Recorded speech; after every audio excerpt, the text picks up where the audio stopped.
The shrubbery and the foliage up the rock gets very, very dry. So I think it's important just to inform members of the public that if they are in the upper rock area, to be extra careful. Also to be vigilant, because if they do spot anything, the earlier we receive a call, the less risk there is for anything to spread.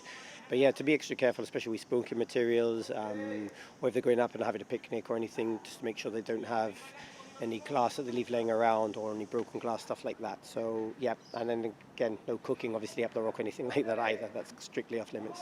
It is, of course, barbecue season as well. So what would your advice be to families, friends getting together and holding a barbecue? So for example, if it's on your own property, as long as your lease allows for it, then by all means you can hold your barbecue. Just make sure that it's in a clear open area away from any combustible material, and that you've got means for extinguishing the barbecue. And if you've got any hot coals, make sure you dispose of them in a responsible manner, so you wait for them to cool down before throwing them in the rubbish, because again, the disposal of the barbecue can then sometimes set a fire maybe in the rubbish bins where you've dropped off that coal. In terms of other properties, for example, government property or private accommodation, private rentals that you're staying in, it's important to request permission from the landlord, be that housing or be that your private landlord. And then obviously then usually we ask for a courtesy call as well. So if you are lighting up a barbecue, so it's really a substantially large one, it's important to give us a call so that we are aware that the barbecue is going on. So if there is any smoke emitting in the area, at least we're aware that there is something going on. Now, we have seen some summers where there was the odd fire up the rock.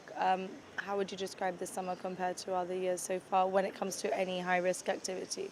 I'd rather you not even bring it up, to be honest, don't tempt fate.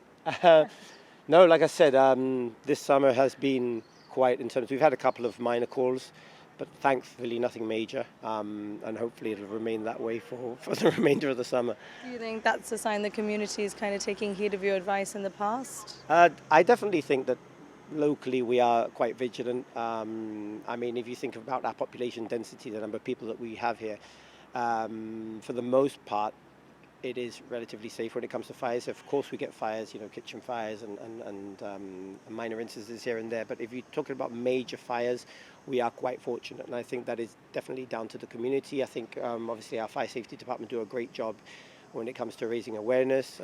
But also we need to give credit to the community itself, because I do believe that one of the advantages of being in a small community is that everybody's looking out for each other. So in that sense, we're blessed.